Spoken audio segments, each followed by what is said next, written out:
I want to ask you a question about the word abomination.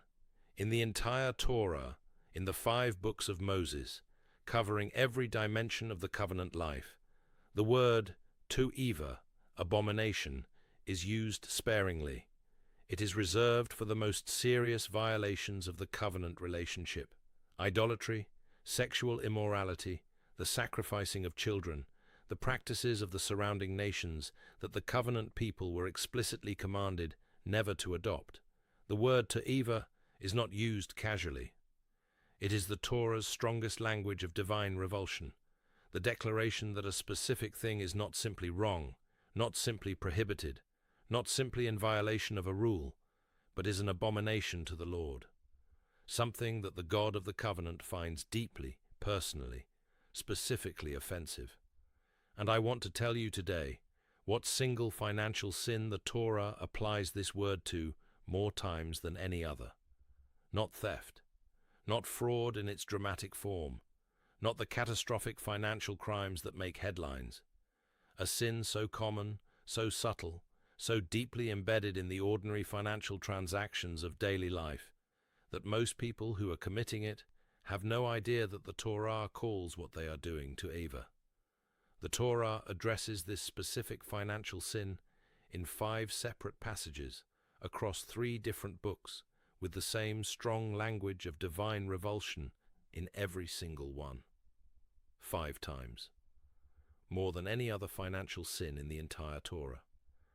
And not one pulpit in 20 has ever preached a complete teaching on it.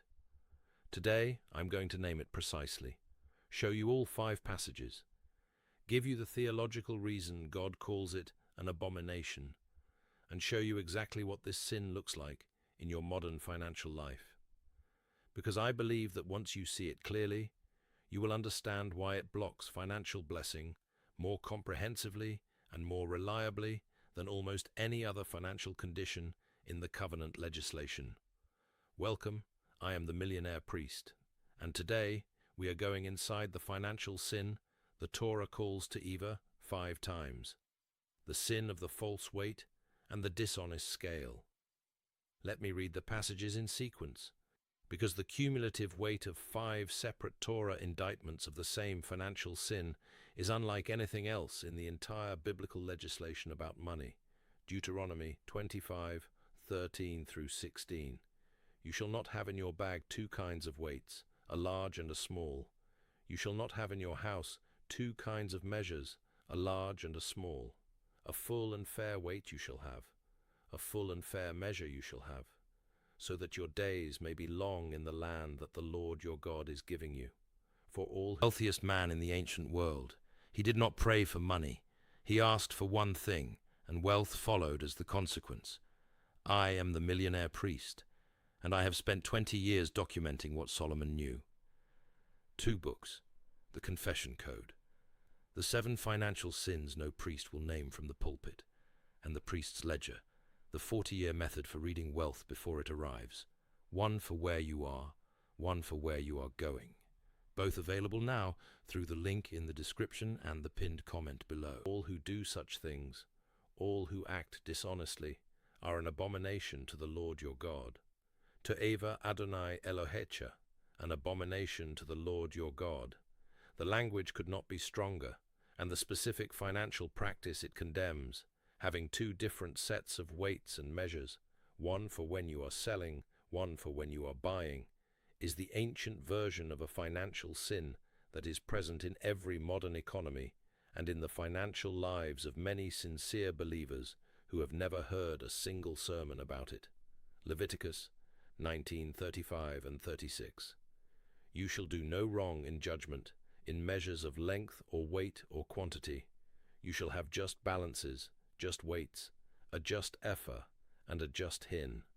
I am the Lord your God, who brought you out of the land of Egypt. And then, notice the extraordinary theological statement that God attaches to the command for honest weights. Not simply, do not use dishonest weights because it is wrong. Not, do not use dishonest weights because you will be punished. I am the Lord your God who brought you out of Egypt. The Exodus, the liberation from slavery, The foundational event of the covenant is the explicit theological basis for honest financial practice. The people who were once slaves know what it means to be exploited by a dishonest system. The people who were once provided for in the wilderness, when they had nothing, know what it means to depend on a covenant of reliable provision. And those people, of all people, have no business using dishonest scales, because the God who rescued them from exploitation is the God who stands behind every honest transaction they make and who watches every dishonest one with the same divine attention. Proverbs 11:1. A false balance is an abomination to the Lord, but a just weight is his delight. Two sides of the same coin, the dishonest scale, to Ava, the honest weight, Ratson, his delight, his pleasure, the thing that activates the divine favor. This verse from Solomon establishes the exact financial mechanism we have been describing throughout this channel. The honest scale does not simply avoid punishment, it activates the divine favor. The Ratzon, the pleasure of God, that we described in the teaching on Psalm 90:17's Noam, the pleasantness of God resting on the work of the hands, is specifically the quality that the honest financial practice attracts, not the dishonest one, the honest one. Proverbs 20:10. Unequal weights and unequal measures are both alike an abomination to the Lord, the same language, to Eva. The specific financial sin called abomination for the third time. Proverbs 20:23. Unequal weights are an abomination to the Lord, and false scales are not good. For the fourth time in the Torah and wisdom literature, the same sin, the same word, the same divine revulsion, and then the prophetic literature adds a fifth and sixth indictment. Micah 6:10 and 11. Am I still to forget your ill-gotten treasures, you wicked house, and the short ephah which is accursed? Shall I acquit someone with dishonest scales, with a bag of false weights? Amos 8:5. Skimping on the measure, boosting the price, and cheating with dishonest scales, the same sin that Moses named in Deuteronomy, Solomon named in Proverbs, and Micah and Amos named in the prophets. 5 indictments, 1 sin, the false weight. Before I give you the modern application, I want to pause here, because the false weight as a category connects directly to something I have documented in the Confession Code, the 7 financial sins no priest will name from the pulpit. One of the 7 sins I document in that book is the false weight in its modern forms, the subtle financial dishonesty that is so embedded in ordinary commercial practice that most people do not recognize it as the specific sin that the Torah addresses 5 separate times with the strongest possible language. The Confession Code is available right now through the link in the description and the pinned comment. I also have a second book, The Priest's Ledger, which I will return to before this teaching ends. And now, what the false weight actually means and what it looks like in your financial life today. In the ancient world, a merchant carried 2 sets of weights. In his bag, the bag Deuteronomy 25:13 specifically mentions, he kept his buying weights and his selling weights. The buying weights were heavier, so that when a customer brought goods to sell to the merchant's scale showed the goods as lighter than they were, and the merchant paid less than the true value. The selling weights were lighter, so that when the merchant sold to a customer, the merchant's scale showed the goods as heavier than they were, and the customer paid more than the true value. 2 sets of weights, one for buying, one for selling. And in every single transaction, the false weight guaranteed that the merchant took more than was fair and gave less than was fair. The system was so common in the ancient Near East that archaeological excavations throughout the region have found exactly these 2 set weight collections in merchant contexts, physical evidence of the practice the Torah condemned. And the theological reason God calls it to Eva is precisely this. The false weight corrupts. Solomon was the wealthiest man in the ancient world. He did not pray for money. He asked for one thing, and wealth followed as the consequence. I am the millionaire priest, and I have spent 20 years documenting what Solomon knew. 2 books, the Confession Code, the 7 financial sins no priest will name from the pulpit, and the priest's ledger, the 40-year method for reading wealth before it arrives, one for where you are, one for where you are going. Both available now through the link in the description and the pinned comment below. The covenant of exchange. Every commercial transaction in a covenant community is implicitly an act of covenant, a relationship of mutual trust, mutual fair dealing, mutual acknowledgement that the other party deserves what they have been promised. The false weight destroys this covenant at its root. It makes every exchange a deception. It inserts dishonesty into the most fundamental structure of the financial life. And the God who said his name is the foundation of honest exchange, I am the Lord your God who brought you out of Egypt, takes this personally. Now let me give you the 6 forms of the modern false weight. The first modern false weight is the representation dishonesty, the gap between what is promised and what is delivered. The product described as premium quality that is delivered as standard. The service promised as comprehensive that is delivered as partial. The proposal that emphasizes the benefits and minimizes the limitations to the point where the other party's decision is made on incomplete information. This is the selling weight, lighter than advertised, less than what was shown. And the Torah's indictment of the false scale applies directly. The transaction in which the buyer receives less than was represented is the transaction with the lighter selling weight. The second modern false weight is the time dishonesty. The billable hour that was not fully worked, the timesheet that is not fully accurate, the hours logged to a client or employer that do not precisely correspond to the hours actually applied to their work. The false weight of time is one of the most common and least examined financial sins in the modern professional economy. It is present in law firms, in consulting practices, in any arrangement where time is the unit of commercial exchange. And the person who logs 9 hours on a client matter that received 7 hours has 2 sets of weights in their bag. The third modern false weight is the quality substitution, the delivery of an inferior product or service to what was specified and agreed, without the knowledge or consent of the other party. The contractor who substitutes cheaper materials than the specification required. The supplier who delivers a lower grade of product than was invoiced. These are all expressions of the short effort, the measure that looks full from the outside but delivers less than its stated capacity.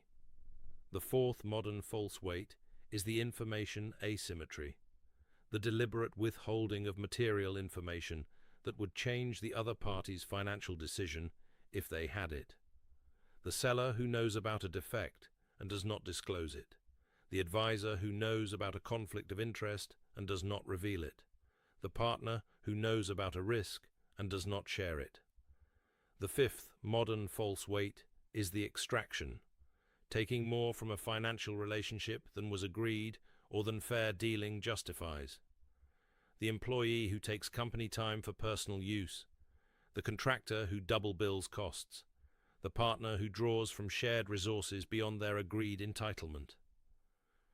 The sixth modern false weight, and this is the most important one for the specific audience of this channel, is the false weight in the relationship with God. The tithe that is calculated on net rather than gross without disclosure. The first fruits offering that is actually a remainder offering presented as first fruits. The financial vow that was made and then quietly adjusted when the cost became apparent. The God who stood behind the transaction between the ancient merchant and his customer stands behind every covenant financial commitment made by every believer. I want to give you the specific diagnostic. Because the Deuteronomy 25 passage ends not with condemnation, but with promise. A full and fair weight you shall have, a full and fair measure you shall have, so that your days may be long in the land that the Lord your God is giving you. The honest scale is not only the avoidance of the toiva, It is the activation of the covenant promise. And Proverbs 11:1 adds the specific positive. The honest weight is the Lord's delight, his ratzon.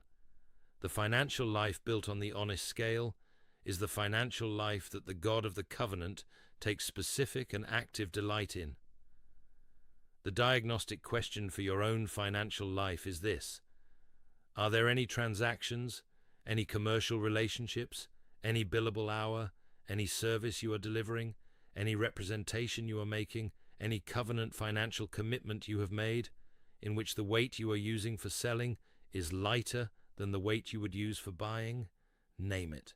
If you find one, the resolution is the specific, proactive, voluntary correction of the imbalance, not waiting to be caught, going to the transaction and restoring the honest scale, because the God who detests the false weight also takes specific delight in the one who repairs it.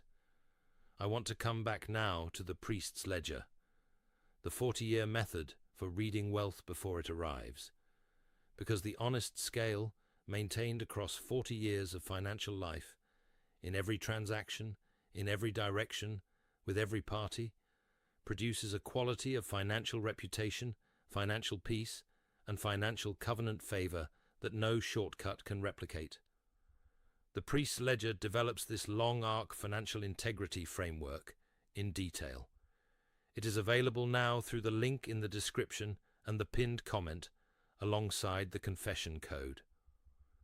I want to close with the theological foundation that Leviticus 19:36 provides. After commanding the honest scale, God says, "I am the Lord your God who brought you out of Egypt." The Exodus declaration, the people who were once slaves, who were once on the receiving end of the false weight of an exploitative system that took everything they produced and gave nothing in return, those people conduct their financial lives with one set of weights, because the God who liberated them from the false weight of Egypt is the God who stands behind every transaction they make, and the people of that God have no business recreating Egypt's dishonest scales in their own commercial relationships. One set of weights for every transaction, with every party, in every direction. This is the financial integrity of the covenant people, and it is the specific financial practice that the Torah calls, 5 times, the alternative to the abomination. Leave a comment below. Tell me honestly which of the 6 modern false weights is present in your financial life. You do not have to give the details, just the category. This community is built on honest conversations that produce real change, and I read everyone. If you are new here, welcome to the Millionaire Priest. Subscribe and hit the bell. Every week we go this deep at the place where faith and finances meet, and there is much more coming. One set of weights for every transaction. This is the financial practice that the Torah indicts 5 times when it is violated, and that Proverbs calls the Lord's delight when it is honored. Honor it, and let the promise of Deuteronomy 25:15 activate in your financial life. Amen.